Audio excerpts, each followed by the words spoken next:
আমার প্রিয় দশম শ্রেণীর ছাত্রছাত্রীদের জন্য নিয়ে চলে এলাম দ্বিতীয় পর্যায়ক্রমিক মূল্যায়নের ঠিক আগের মুহূর্তে জীবনবিজ্ঞান বিষয়ে একটি চূড়ান্ত গুরুত্বপূর্ণ নমুনা প্রশ্নপত্র ও সাথে তার উত্তর।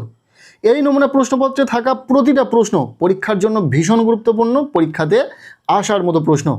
কাজেই তোমরা যারা দ্বিতীয় পর্যায়ক্রমিক পরীক্ষার পাশাপাশি 2027 সালের মাধ্যমিক পরীক্ষাতে দুর্দান্ত রেজাল্ট করতে চাইছো জীবনবিজ্ঞান বিষয়ে, অবশ্যই এই নমুনা প্রশ্নপত্রে থাকা ছোট বড় প্রতিটা প্রশ্ন খুব ভালো করে পড়ে রাখো।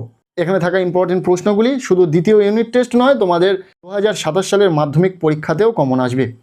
কাজেই ভিডিওটি সম্পূর্ণ দেখবে এবং প্রশ্নপত্রে থাকা ছোট বড় প্রতিটা প্রশ্ন খুব ভালো করে পড়ে নেবে। আর আমরা শুধুমাত্র প্রশ্ন শেয়ার করছি না, প্রশ্নের সাথে সাথে প্রতিটা প্রশ্নের উত্তরও শেয়ার করে দেবো এই ভিডিওতে। তো চলো প্রথম থেকে সম্পূর্ণ প্রশ্নপত্রটি উত্তর সহ দেখে নেওয়া যাক। প্রশ্নপত্রের শুরুতেই রয়েছে 1-এর দাগ। বলা হচ্ছে সঠিক উত্তরটি নির্বাচন করে লেখো। এখানে 9টি এমসিকিউ টাইপ প্রশ্নের উত্তর লিখতে হবে। প্রতিটি প্রশ্নের মান 1 নম্বর করে, টোটাল 9 নম্বর রয়েছে। আমরা এই প্রতিটা প্রশ্ন খুব ভালো করে উত্তর সহ দেখে নেব। প্রথম প্রশ্ন, কোনো জীবের জিনগত বৈশিষ্ট্যকে বলে? উত্তর হবে জিনোটাইপ। ইম্পর্টেন্ট প্রশ্ন। দ্বিতীয় প্রশ্ন, নিচের কোনটি ডিএনএর গঠনগত উপাদান নয়? উত্তর হবে এখানে থাকা অপশান খ, ইউরাসিল ক্ষারক। এরপর 1.3-এর প্রশ্ন, ফুলের যে অংশটি বীজে পরিণত হয় তা হলো? উত্তর হবে ডিম্বক। প্রশ্নটি ভীষণ ইম্পর্টেন্ট। 1.4-এর প্রশ্ন, মাইটোসিসের যে দশায় ক্রোমোজোমের সংখ্যা গণনা করা যায় তা হলো? উত্তর হবে মেটাফেজ।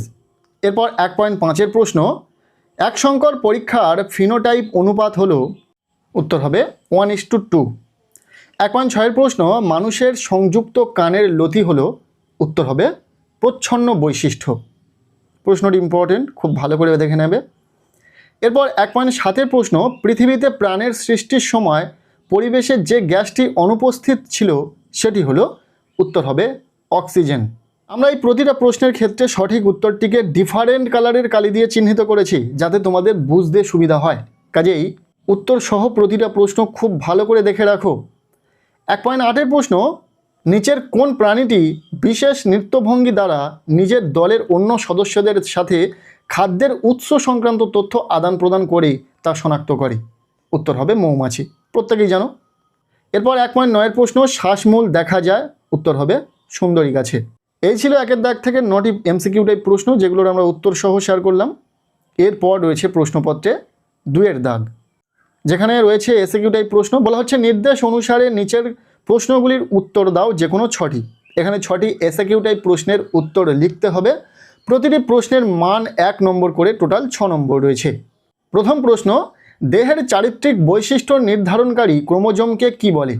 উত্তর হবে অটোজোম বলে।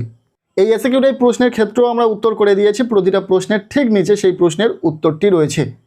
এরপর দ্বিতীয় প্রশ্ন, মেন্ডেলের এক সংকর জনন পরীক্ষার জিনোটাইপ অনুপাত কত?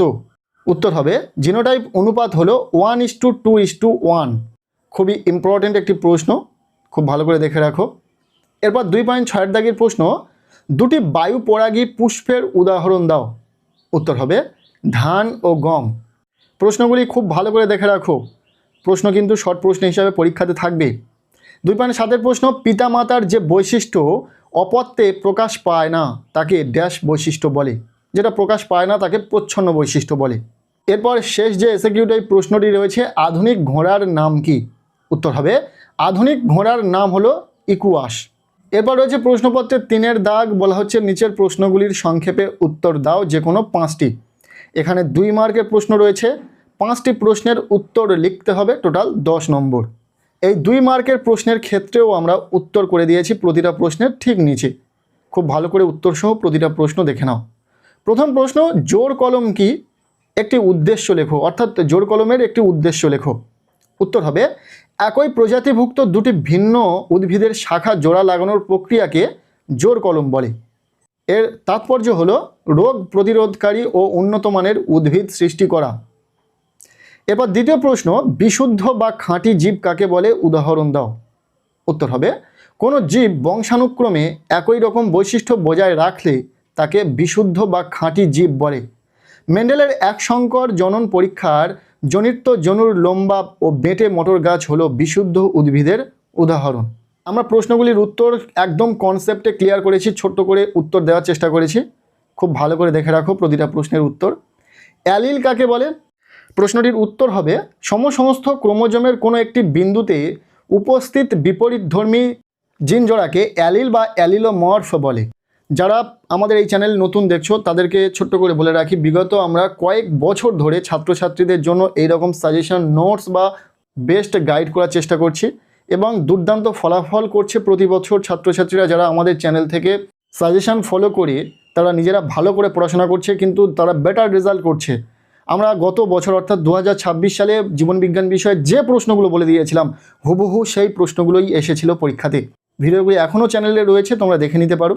তাই আশা করব এবছরেও তোমাদের জন্য যে প্রশ্নগুলো বলে দেওয়া হবে সেই প্রতিটা প্রশ্নই কিন্তু পরীক্ষাতে আসার সম্ভাবনা রয়েছে। এটা একটি নমুনা প্রশ্নপত্র, তাই এখানে যে প্রশ্নগুলি রয়েছে এগুলি তো ভীষণ ইম্পর্টেন্ট। পাশাপাশি আমরা কিন্তু সাজেশনও শেয়ার করব, তাই চ্যানেলের সঙ্গে থেকো, পরপর ভিডিও আসছে। এরপর 3.4 দাগের প্রশ্ন, অর্জিত বৈশিষ্ট্যের বংশানুসরণ বলতে কি বোঝো?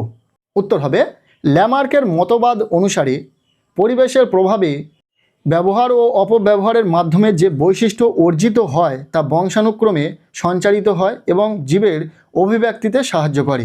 একে অর্জিত বৈশিষ্ট্যের বংশানুসরণ বলে। এটি অর্জিত বৈশিষ্ট্যের উত্তরাধিকার সূত্র নামে পরিচিত। খুব ভালো করে উত্তরটি দেখে রাখো, প্রশ্নটি ইম্পর্টেন্ট রয়েছে। এরপর 3.5 দাগের প্রশ্ন, সিস্টার ও নন সিস্টার ক্রোমাটিড কি? উত্তর হবে মাইটোসিস ও মিওসিস কোষ বিভাজনের প্রোফেজ দশায় প্রতিটি ক্রোমোজোমের দৈর্ঘ্য বরাবর দুটি ক্রোমাটিড গঠিত হয়। একটি ক্রোমোজোমের দুটি ক্রোমাটিডকে সিস্টার ক্রোমাটিড বলে, অপরদিকে দুটি ভিন্ন ক্রোমোজোমের ক্রোমাটিড দ্বয়কে নন সিস্টার ক্রোমাটিড বলে। প্রশ্নটি কিন্তু ভেরি ইম্পর্টেন্ট, খুব ভালো করে রেডি করো। 3.6 দাগের প্রশ্ন, পায়রার ফুসফুসে বায়ুথলি থাকার অভিযোজনগত গুরুত্ব লেখো। নাম্বার 1, বায়ুথলি পায়রার দেহকে হালকা রাখে। নাম্বার 2, বায়ুথলি পায়রার দেহের ভারসাম্য নিয়ন্ত্রণ করে। নাম্বার 3, দীর্ঘক্ষণ ওড়ার সময় অতিরিক্ত অক্সিজেন দরকার হলে বায়ুথলি থেকে তা সরবরাহ করে। 3টি গুরুত্ব বলে দিলাম, খুব ভালো করে দেখে রাখো। এই ছিল 2 মার্কের কিছু প্রশ্ন। আমরা এরপর দেখে নেব প্রশ্নপত্রে থাকা 4 দাগ, যেখানে রয়েছে বড় প্রশ্ন। বলা হচ্ছে নিচের প্রশ্নগুলির উত্তর দাও। এখানে 5 মার্কের প্রশ্ন রয়েছে, 3টি প্রশ্নের উত্তর লিখতে হবে, টোটাল 15 নম্বর। তবে এক্ষেত্রে প্রতিটা প্রশ্নের একটি করে বিকল্প প্রশ্ন বা অথবা প্রশ্ন তোমরা কিন্তু পেয়ে যাবে। চলো 5 মার্কের জন্য যে প্রশ্নগুলো খুব ভালো করে পড়তে হবে দেখে নাও। প্রথম প্রশ্ন, জনুক্রম বলতে কি বোঝায়? ফার্নের জনুক্রম সংক্ষেপে আলোচনা করো। ভীষণ সাজেস্টিভ একটি প্রশ্ন, খুব ভালো করে পড়বে। এর অথবা প্রশ্ন, পরাগযোগ কাকে বলে? স্বপরাগযোগ ও ইতর পরাগযোগের দুটি সুবিধা ও অসুবিধা লেখো। এটিও ভীষণ ইম্পর্টেন্ট। এরপর দ্বিতীয় প্রশ্ন, মেন্ডেলের দ্বারা নির্বাচিত 7 জোড়া বিপরীতধর্মী বৈশিষ্ট্য উল্লেখ করো। এর সাথে জিনোটাইপ ও ফিনোটাইপের দুটি পার্থক্য লেখো। 5 মার্কের বড় প্রশ্নের জন্য এই বড় প্রশ্নগুলি খুব ভালো করে রেডি করো। এগুলি কিন্তু পরীক্ষাতে আসার সম্ভাবনা রয়েছে, শুধু টেস্ট নয়, ফাইনালেও কিন্তু তোমরা এই প্রশ্নগুলো পেতে চলেছো। এর অথবা প্রশ্ন, পার্থক্য লেখো প্রকট ও প্রচ্ছন্ন বৈশিষ্ট্য। এরপর 4.3-এর যে প্রশ্নটি রয়েছে, জীবাশ্ম কাকে বলে? জীবাশ্মের গুরুত্ব লেখো। এবং এর অথবা দিয়ে শেষ প্রশ্ন যেটা রয়েছে, কোয়া সার্ভেট কি? সুন্দরী গাছের লবণ সহনের 3টি অভিযোজনগত বৈশিষ্ট্য উল্লেখ করো।